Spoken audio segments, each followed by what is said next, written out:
Welcome back to Bella Confidential. Now, what if one day your friend or your sister were to come to you and tell you, you know, I am being abused at home, physically, mentally, or psychologically? What would you do? I mean, what is the right thing to do? Well, today on the show, that is what we want to find answers for. And to help us with that, we have invited a lawyer, Dato Dr Arunan Selvaraj, who's the managing partner of Rusma Arunan and Association, here with us. So welcome on the show, Dato. I mean, domestic violence is still such a taboo topic, especially because it involves family, you know, it involves the family. And a lot of times, people want to deal with it internally. Like, you know, don't go and report the police, you know, we'll talk about this and we'll work it out and things like that. But does it actually does it work, you know, to settle something like this so serious internally? Yes, it's still a taboo. I mean, you know, the word divorce maybe about 10, 20 years ago was a negative thing, yes, and people don't want to talk about it. But I think now people are accepting it. Okay. So it's quite common now. But domestic violence itself, because it involves violence, so I think it's going to take some time, yes, for people to actually be able to accept it. So creating awareness and making people feel that, you know, it's okay to discuss it, I think that'll make a lot of changes. Okay, so let's say a woman is being abused at home and she's decided to come out to seek help.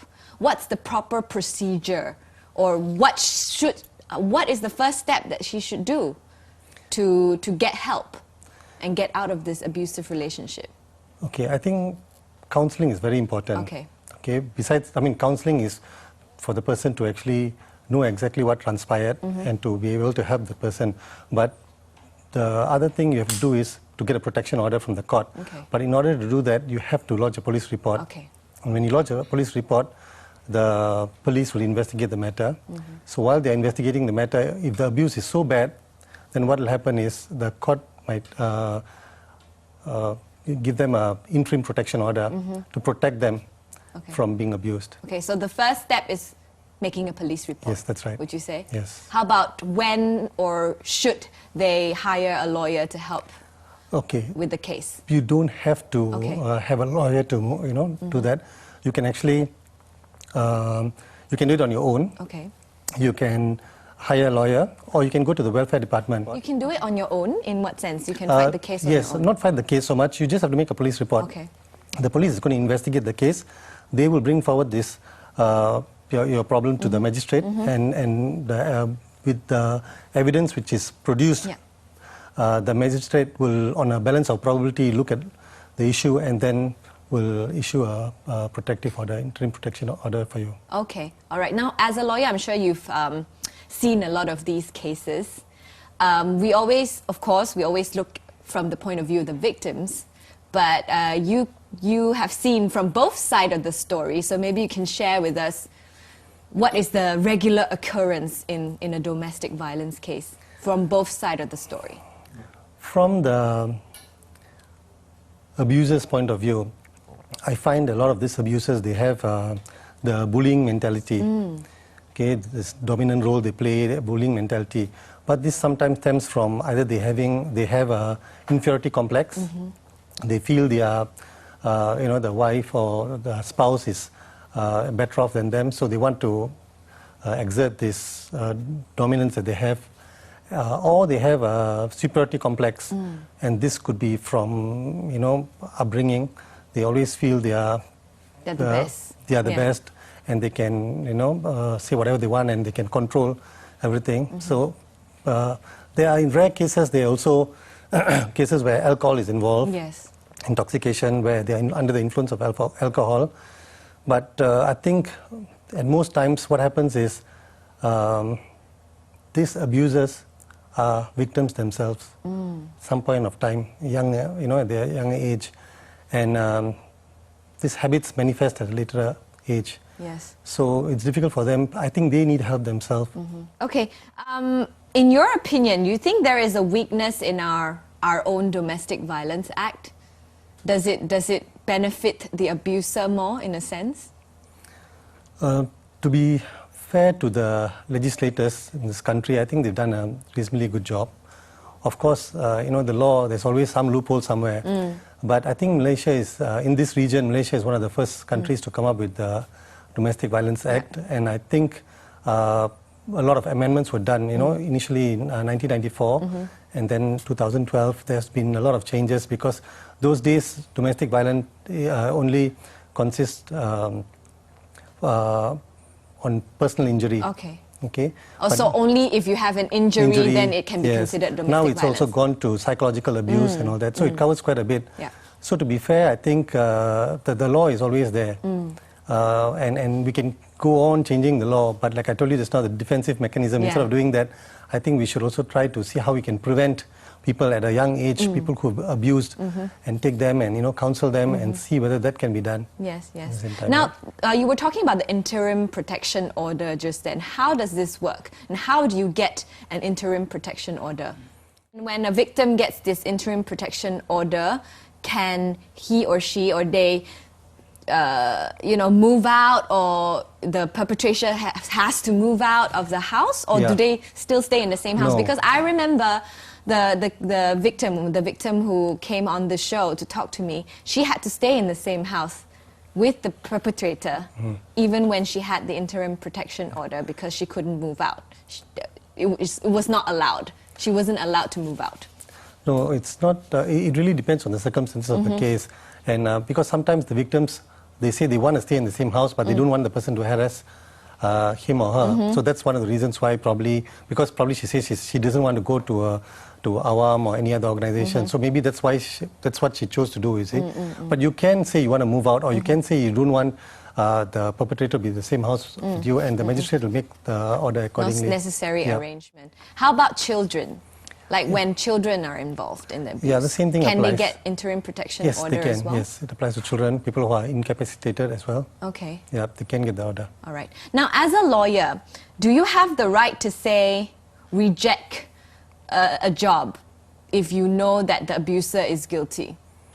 A job as in when a client approaches you? Yes, when a client approaches you and you know that he is guilty of abusing his spouse, let's say. Do you have the right to just, you know, I don't want to take up your job just to, you know, clear my conscience. I don't want to do that job. Yeah, definitely you can do that. But at the same time, to be fair to the abuser, you can, maybe this is the opportunity for you to educate him or her, and to tell the person that, you know, maybe what you should do is you should plead guilty. Yeah. You need help, and when you plead guilty, I can mitigate this matter for you. Maybe you did it under certain circumstances, alcohol, or you abuse yourself. We can highlight all this to the court and maybe go for rehabilitation. So you can take it up. Yes, you can. All right. Yeah. So, but you ask them to plead guilty? I would do that. Okay. Yes. Out of fairness for both Yes, parties? exactly, yeah. Okay. Now, in a domestic violence case, right, does it cut across, you know, all genders, all races, income levels? Yes, it does. Yeah? Yeah.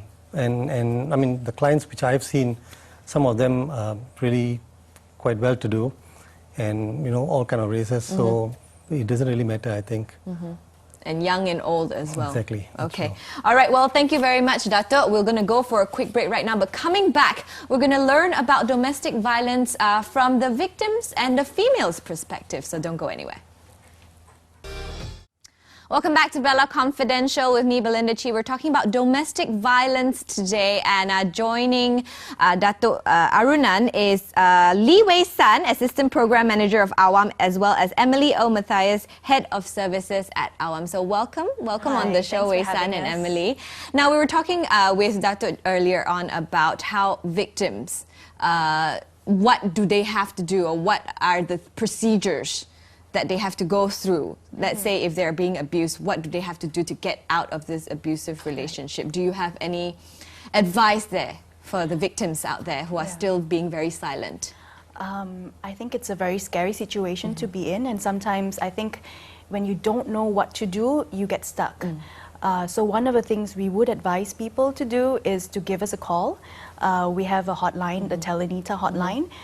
They can call us and seek assistance, because it's very scary to go to the police station even, sometimes you may not get the kind of support you want. If you've been physically assaulted, to go to the hospital, sometimes you need assistance. So that's where we can help. They can call us and we can tell them, okay, what are the options available to you? Because we provide free counseling and free legal information for women who've been abused. And that's really important, knowing what to do next. Yeah. Okay, so let's say I make a call to the AWAM Telenita, that I have the number here later. We will flash it out later as well. Would you send someone to come and help, or you just provide counsel through the phone? So usually when a survivor comes to us, we will assist them. We'll give them all the information that is available in terms of their legal rights. And at the same time, we will also assist them by taking them to the police station if they need moral support. We don't make the police report for them, but we assist them to be there. Sometimes, most often, they are very scared, so they need someone to be with them. So once that report is done, we will also provide with free counseling. Dato, how does an abusive relationship start? Because I mean, a lot of times, relationships, they start beautifully, people send flowers, they're very romantic, and how did the dynamics change all of a sudden in a relationship? Well, in a classic domestic violence case, you'll find that the abuser, the first step is normally what he does is he either charms or seduces the victim. And after some time, the next thing is he isolates, the next step, he isolates the victim. And he doesn't want the victim to have friends, go visit relatives and things like that. And then the third step is where the intimidation starts. Psychologically, he intimidates the victim. And this doesn't mean physically. Sometimes you can just take a gun and put on the table, or just confine you in a room. So that's how it works. And then the final step is where he starts abusing the person. So, I mean, going through this whole thing, before the final stage itself, the person is like mentally disturbed, and that's how it works. And one way to overcome this is for the victim to start talking to people and shine a big torch on him, to expose him, to discuss with people. And the big bully, the abuser, they don't like this. They don't like issues like this to be discussed with others. So I think when you discuss with others, people can somehow try to come and help you. Okay.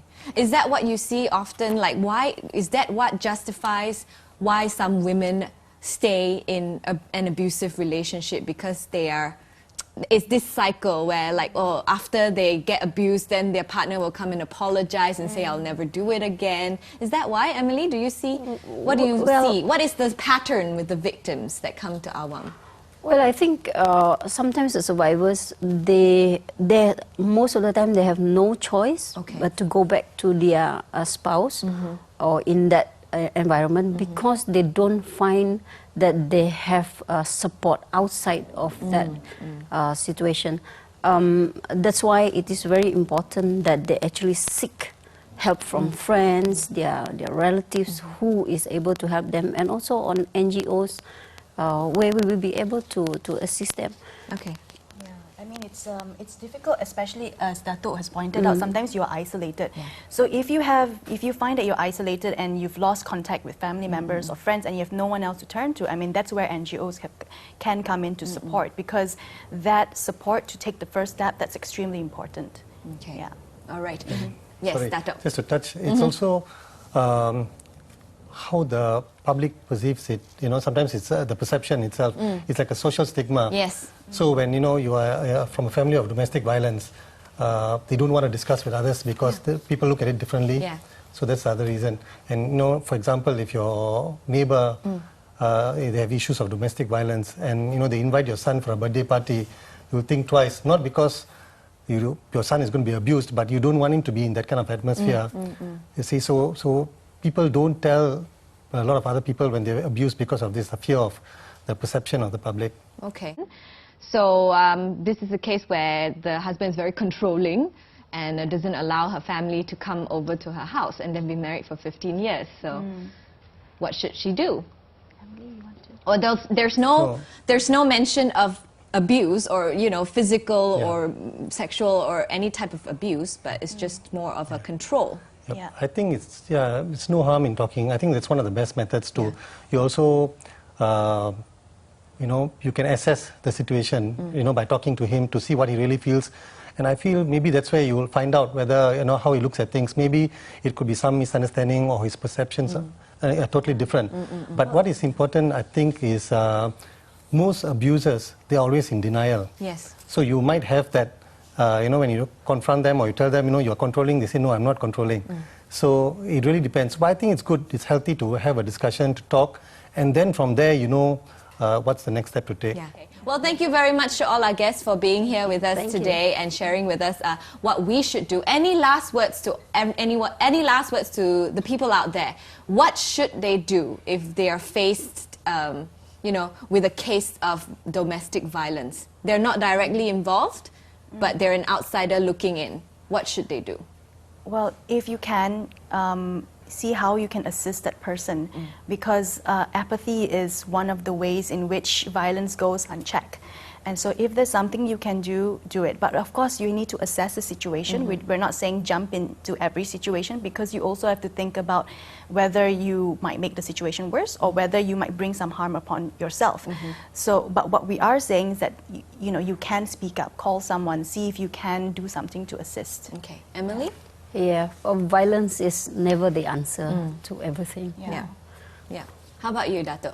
The most important thing, yes, I think is, I mean, for the victim, I think they should start talking to people.